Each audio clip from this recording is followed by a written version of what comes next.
Selamat siang pemirsa, selamat datang di Indonesia Memilih bersama saya Baby Kristami. Berbagai informasi tentang perhelatan politik besar dalam pemilu 2024 akan kami sampaikan untuk Anda sebagai referensi yang tepat. Karena kami sampaikan, Anda tentukan.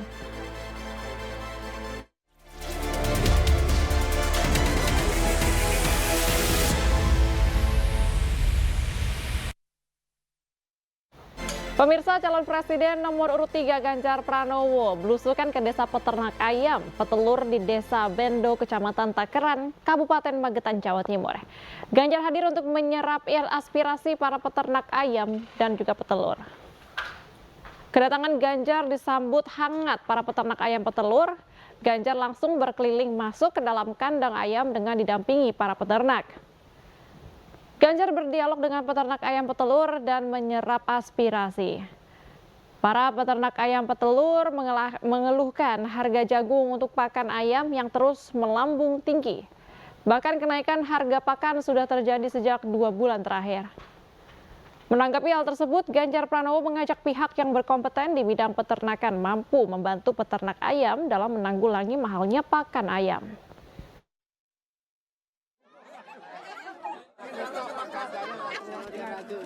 Waktu kecil saya ingat karena kita pernah punya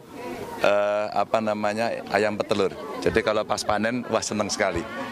Makan telur itu menjadi kemewahan karena waktu kami masih kecil itu satu telur dibagi 4. Tapi yang penting pada hari ini ada keluhan dari para peternak adalah jagung ya Pak ya.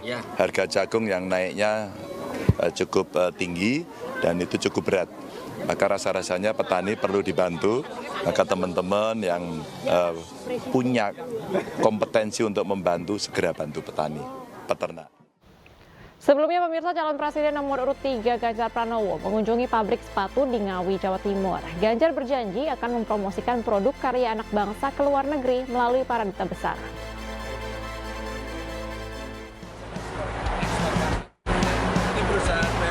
Calon Presiden nomor urut 3 Ganjar Pranowo mendatangi pabrik sepatu di Kabupaten Ngawi, Jawa Timur. Kedatangan Ganjar disambut antusias pekerja pabrik untuk bersalaman dan bersuah foto.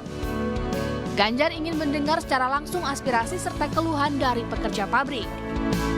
Dalam pernyataannya, Ganjar mengapresiasi pabrik yang berlokasi di jalur Ngawi Caruban ini mempekerjakan 1.600 buruh dan sudah berdiri 10 tahun dengan memproduksi sepatu kualitas ekspor.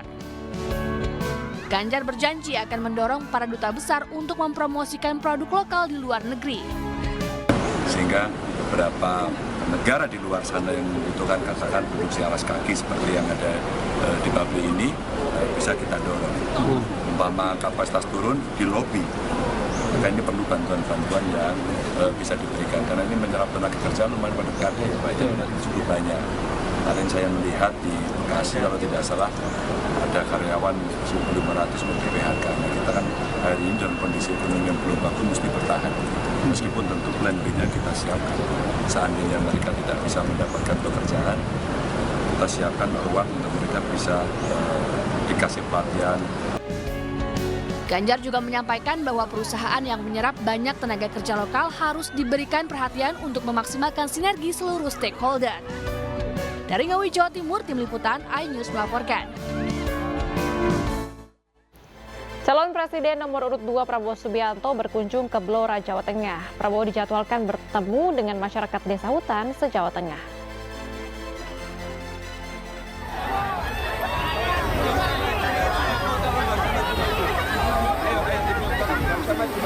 Calon Presiden nomor urut 2 Prabowo Subianto mengunjungi Blora, Jawa Tengah. Kedatangan Prabowo merupakan kunjungan kerjanya sebagai Menteri Pertahanan. Ribuan warga menyambut kedatangan Prabowo di lapangan Kridosono, bahkan ratusan pelajar membuat pagar betis dan menyalaminya. Prabowo dijadwalkan menghadiri acara temu akbar Lembaga Masyarakat Desa Hutan se-Jawa Tengah dalam rangka mendukung peningkatan produksi pangan nasional. Agenda tersebut turut dihadiri Menteri Pertahanan Andi Amran Sulaiman, Kapolda Jawa Tengah Irjen Pol Muhammad Lutfi, Bupati Blora Arif Rohman, dan pejabat lainnya. Dari Blora, Jawa Tengah, Heri Purnomo, iNews melaporkan.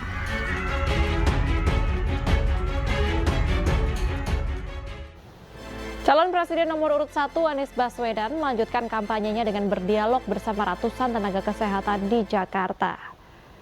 Di hari kampanye ke-52, Capres Anies Baswedan berkampanye di Jakarta dengan menggelar acara Desak Anies yang diikuti oleh ratusan tenaga kesehatan dari berbagai daerah. Anies berdialog dengan para tenaga kesehatan dan menjawab sejumlah pertanyaan terkait masalah kesehatan dan kesejahteraan medis di Indonesia. Anies menekankan kesejahteraan tenaga kesehatan ini menjadi penting untuk membangun ekosistem dunia medis di Indonesia menjadi lebih baik.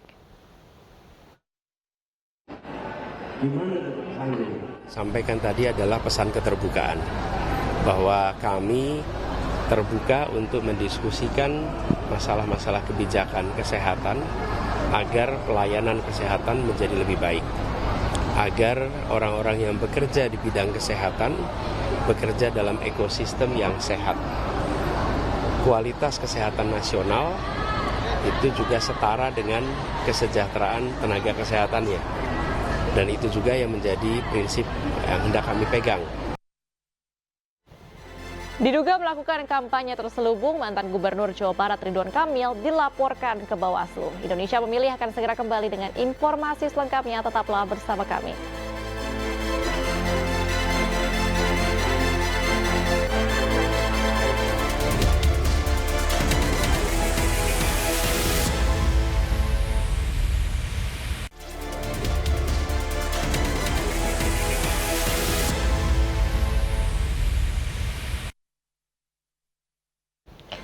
Pemirsa, diduga melakukan kampanye terselubung, mantan Gubernur Jawa Barat Ridwan Kamil dilaporkan oleh tim pemenangan daerah Ganjar Mahfud Jawa Barat. Ridwan Kamil diduga melakukan kampanye terselubung dan membagikan uang saat hadir dalam jambore aparat desa.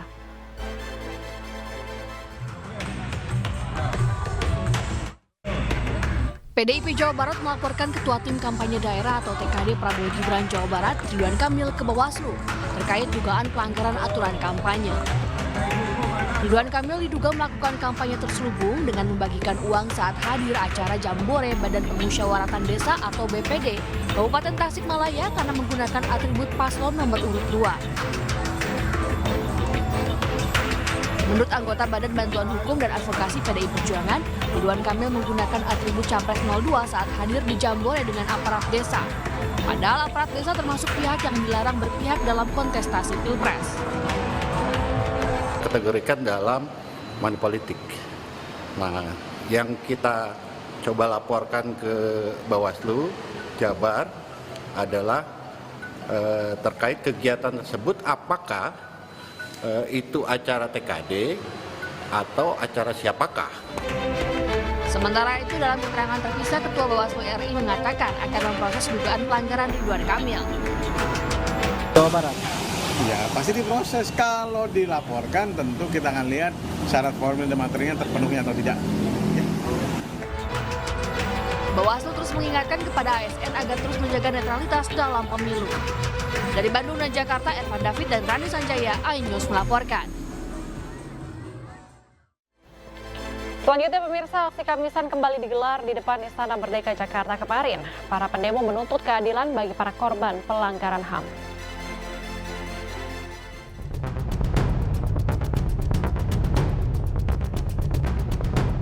18 Januari 2024, tepat 17 tahun aksi Kamisan bergerak di depan Istana Merdeka. Setiap hari Kamis, pendemo bergerak menuntut keadilan bagi para korban pelanggaran HAM. Aksi digelar secara damai dengan menggunakan atribut hitam, disertai pembacaan puisi kepada para penguasa. Hingga kemarin, setidaknya sudah 800 kali aksi Kamisan digelar. Namun satu hari jelang aksi Kamisan, media sosial X dihebohkan dengan hilangnya akun @aksi-kamisan. Akun diduga tidak bisa diakses sejak Rabu siang. Situasi politik yang memanas diduga menjadi salah satu pemicunya. Publik mempertanyakan komitmen para capres untuk menuntaskan kasus HAM masa lalu. Banyak yang menilai komitmen hanyalah janji untuk meraup suara. Apalagi sebagian pihak masih menganggap salah satu capres memiliki catatan hitam terkait pelanggaran HAM. Aksi Kamisan mulai diadakan sejak tahun 2007, diikuti oleh para demonstran dari korban, keluarga korban pelanggaran HAM, serta masyarakat umum yang menuntut keadilan. Aksi Kamisan seolah membuktikan bahwa tuntutan kepada negara untuk mengusut tuntas pelanggaran HAM berat secara berkeadilan bukanlah isu 5 tahun sekali. Tim Liputan iNews melaporkan. Sering mengajukan cuti untuk kampanye Pilpres, Gibran Rakabuming Raka didesak mundur oleh fraksi PDI Perjuangan dan Partai Keadilan Sejahtera. Namun desakan itu tidak membuat Gibran gentar. Gibran hanya menyampaikan terima kasih.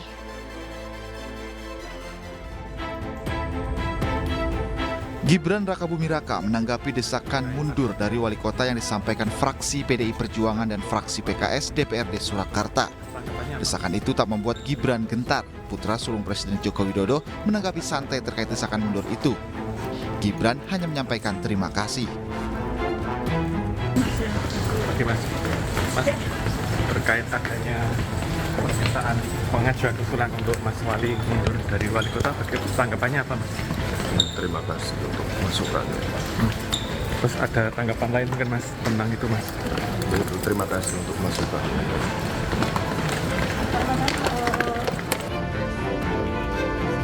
Desakan agar Gibran Rakabuming Raka mundur dari jabatannya sebagai wali kota Surakarta muncul setelah Gibran banyak mengajukan cuti kampanye sebagai calon wakil presiden. Menurut Ketua Fraksi PDI Perjuangan DPRD Surakarta, YF Sukasno, cutinya Gibran dianggap membuat Pemkot Surakarta tidak maksimal. Nah, sering cuti, walaupun persoalan cuti itu masih debatable gitu. Sehingga pemerintahan ini menurut kami tidak berjalan secara efektif dan efisien. Contohnya banyak perda-perda yang harusnya ditindaklanjuti dengan perwali operasionalnya, tetapi ternyata perwalinya belum ada. Contoh perda ketenagakerjaan dan perda TKDPK, tenaga kerja dengan perjanjian kerja. Itu kan perdanya sudah ditandatangani wali kota dan pimpinan dewan. Sekarang perdanya itu mandul, nggak bisa operasional. Diketahui Gibran Rakabuming Raka maju sebagai wali kota Surakarta setelah diusung oleh PDI Perjuangan. Namun, Gibran dan PDIP menjadi pecah kongsi setelah Gibran ditetapkan menjadi calon wakil presiden pendamping Prabowo Subianto. Calon Presiden Partai Perindo Ganjar Pranowo ikut berkomentar terkait desakan agar Gibran Rakabuming Raka mundur dari wali kota. Menurut Capres nomor urut 3 itu, keputusan mundur adalah hal terbaik agar tidak mengganggu jalannya pemerintahan. Cuti ya, terus kemudian bisa terlibat. Tapi kalau tidak ya tidak. Maka saya katakan biasanya klaim menggunakan kesempatan ini akan terjadi. Itulah kenapa sebaiknya cuti atau mundur. Mundur itu pilihan yang paling bagus. Karena itu akan menjadi fair. Nah, karena kemarin ketentuannya tidak mundur, maka kita akan memasuki situasi yang penuh risiko. Rasanya ketentuan tidak harus mundur itu sedang diambil sebuah risiko. Dan risiko itu sedang terjadi. Akhirnya klaim-klaim terjadi dan nanti makna pemilu yang luber jurdil pasti akan menjadi pertanyaan. Kualitas demokrasi pasti akan mundur. Masih ada waktu, saya sarankan mundur. Oke, termasuk akhirnya Mas Gibran kan kemarin diprotes sama PDIP Solo karena banyak aturan yang kemudian akhirnya jadi terbengkalai. Makanya itu kalau konsekuensi tidak mundur, risikonya diambil. Ada aturannya. Pemirsa, perolehan suara paslon nomor urut 2 Prabowo Gibran cenderung stagnan dalam survei yang dirilis oleh Indikator Politik Indonesia. Keinginan Pilpres satu putaran yang sering digemborkan paslon 02 nampaknya tinggal angan-angan. Survei terbaru Indikator Politik Indonesia menunjukkan elektabilitas pasangan calon nomor urut 2 Prabowo Subianto Gibran Rakabuming Raka cenderung stagnan di kisaran 45%. Sehingga kemungkinan kecil untuk Pilpres 2024 berlangsung satu putaran. Dalam survei indikator ini, elektabilitas Prabowo Gibran memang ungguli paslon nomor urut 1 dan paslon nomor urut 3. Meski demikian, jika dibanding dengan survei indikator pada 23 November hingga 1 Desember 2023, elektabilitas Prabowo Gibran cenderung stagnan, bahkan nampak turun dari 45,8% menjadi 45,79%. Survei ini dilakukan di 13 provinsi di Indonesia, dengan jumlah responden sebanyak 4.500 orang.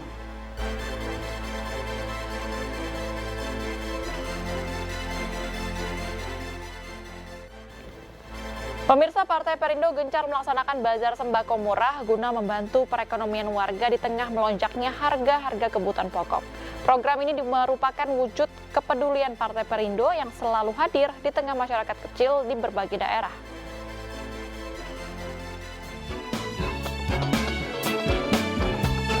Diawali dengan kegiatan senam pagi bersama caleg DPR RI Dapil 1 Jawa Barat dari Partai Perindo, Joni Toat Mulyadi, kembali menggelar bazar sembako murah untuk membantu masyarakat kecil. Kali ini ratusan paket sembako murah disiapkan untuk warga di Suryalaya, Lengkong, Kota Bandung. Enak dapat sembako. Ada perhatian ke masyarakat kecil.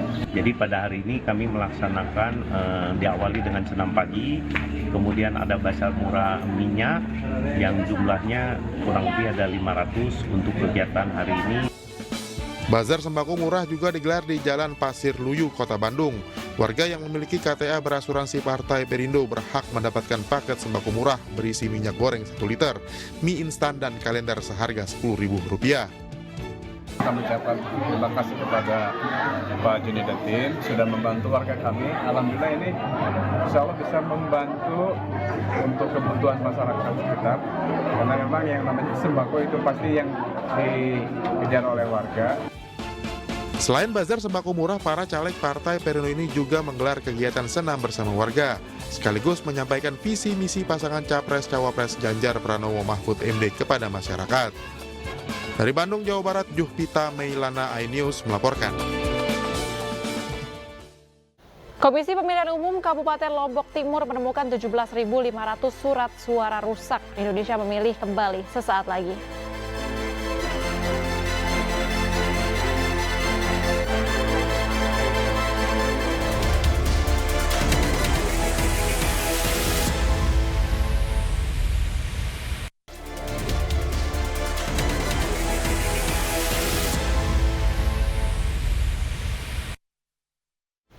Pemirsa, dukungan untuk Capres-Cawapres nomor urut 3 Ganjar Pranowo Mahfud MD datang dari raja-raja dan para pegiat budaya di Sulawesi Tengah. Selain dukungan, sosialisasi pasangan Ganjar Mahfud ini terus dilakukan oleh para relawan melalui beragam kegiatan positif bagi masyarakat.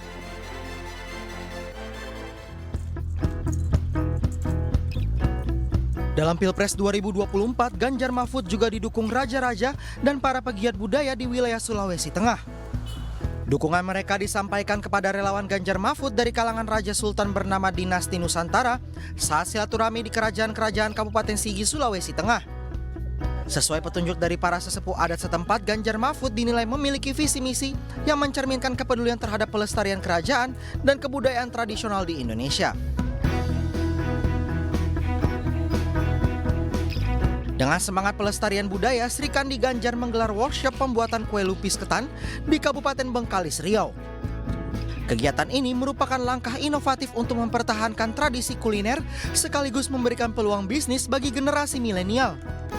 Generasi milenial yang berpartisipasi dalam workshop ini tampak antusias melihat kesempatan untuk memadukan tradisi dengan kreasi modern.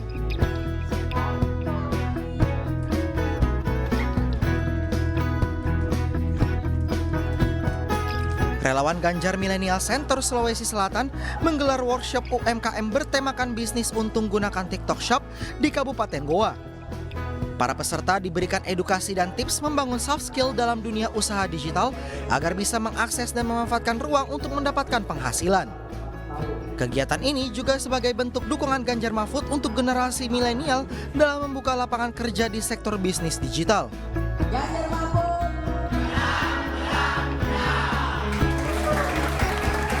Relawan Sahabat Sandi Uno for Ganjar menggelar program pelatihan digital untuk penyandang disabilitas di ujung Menteng Cakung, Jakarta Timur. Kegiatan ini memberikan perhatian khusus kepada kaum disabilitas agar dapat berkontribusi dalam pembangunan dan penciptaan lapangan kerja. Melalui kegiatan ini diharapkan penyandang disabilitas dapat mandiri dan bisa lebih berprestasi.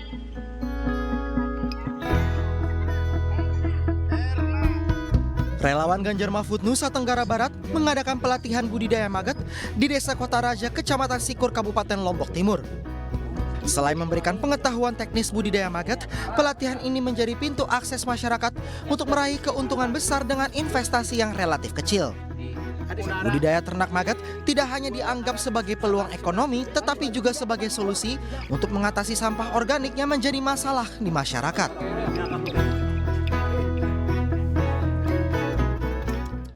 Aparat kepolisian jadi sorotan atas dugaan sejumlah intimidasi yang dilakukan. Salah satunya dugaan intimidasi yang dilakukan Polda Jawa Timur yang diungkap oleh Sekjen PDI Perjuangan Hasto Kristianto.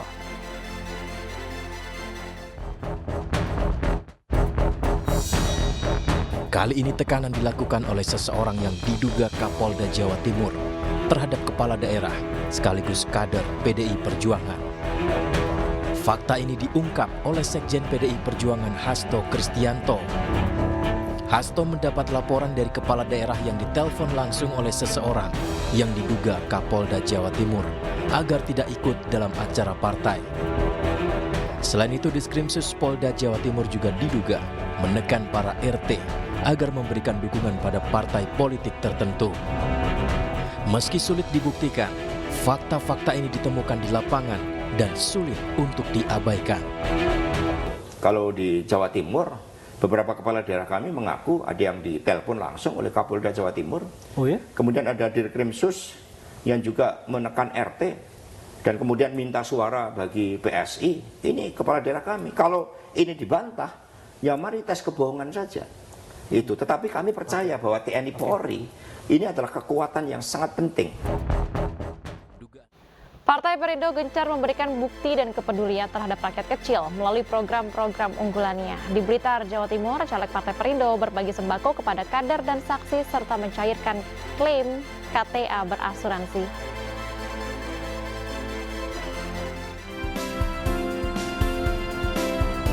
Kader dan saksi Partai Perindo di Desa Jimbe, Kecamatan Kademangan, Kabupaten Blitar, Jawa Timur mendapat sembako gratis dari caleg DPR RI Dapil Jawa Timur 6 Jenny Latumahina. Bantuan ini menjadi bentuk apresiasi kepada kader dan saksi yang telah berkontribusi dalam meningkatkan suara Partai Perindo. Dalam kesempatan yang sama, 4 pemegang KTA Partai Perindo berasuransi yang mengalami musibah juga menerima manfaat klaim asuransi. Alhamdulillah senang. Ya, semoga Partai Perindo dapat membantu masyarakat yang tidak mampu. Sembako gratis juga diberikan Jenny Latumahina kepada saksi dan kader Partai Perindo di kediaman caleg DPRD Kota Blitar Dapil 2, Sunik Andayani, di Kelurahan Kelampok, Kota Blitar. Alhamdulillah bisa terbantu buat masak-masak, Mas. Harga minyak goreng sekarang gimana sih, Bu? Mahal juga. Sekitar berapa, Bu? Sekitar kalau paketan gini ada yang 17. Bahwa masyarakat akan memilih wakil-wakil yang sudah melakukan sesuatu, yang sentuhan emosional kemanusiaan itu sudah mereka terima, dan Partai Perindo adalah partai yang terbaik, yang bukan PHP, pemberi harapan palsu, tetapi langsung membantu menolong masyarakat di sini. Melalui program yang menyentuh langsung rakyat kecil, Partai Perindo optimis mampu meraih double digit suara dan memenangkan pasangan Capres-Cawapres Ganjar Mahfud pada pemilu 2024. Dari Blitar, Jawa Timur, Robi Ridwan, iNews melaporkan. Komisi Pemilihan Umum Kabupaten Lombok Timur menemukan belasan ribu surat suara rusak. Sementara Komisi Independen Pemilihan Kabupaten Aceh Singkil menemukan lebih dari 500 surat suara rusak.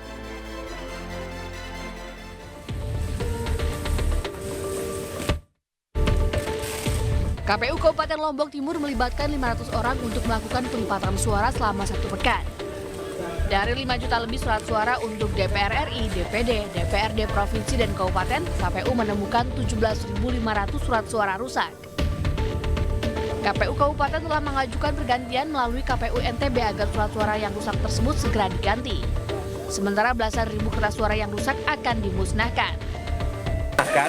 Dan sudah kami laporkan ke KPU Provinsi selanjutnya akan melapor ke KPU RI, dan KPU RI nanti akan menyurati pihak penerbit untuk mengganti surat suara yang rusak tersebut. Sementara itu, sortir dan pelipatan surat suara di Komisi Independen Pemilihan Kabupaten Aceh Singkil hampir rampung. Namun KIP Kabupaten Aceh Singkil menemukan sebanyak 533 lembar surat suara yang rusak. Ketua KIP Aceh Singkil M. Nasir mengatakan, selain menemukan kerusakan pada ratusan lembar surat suara, KIP juga menemukan surat suara berlebih pada surat suara DPRA, DPD, dan DPR RI. Dari Lombok dan Aceh Singkil, Ramli Nurawang dan Suparman Munte, iNews melaporkan. Dan pemirsa, usai sudah perjumpaan kita di Indonesia Memilih, jangan lupa pada tanggal 14 Februari 2024 mendatang, sama-sama kita sukseskan pemilihan umum untuk Indonesia lebih baik. Saya Bibi Kristami, mengucapkan terima kasih dan sampai jumpa.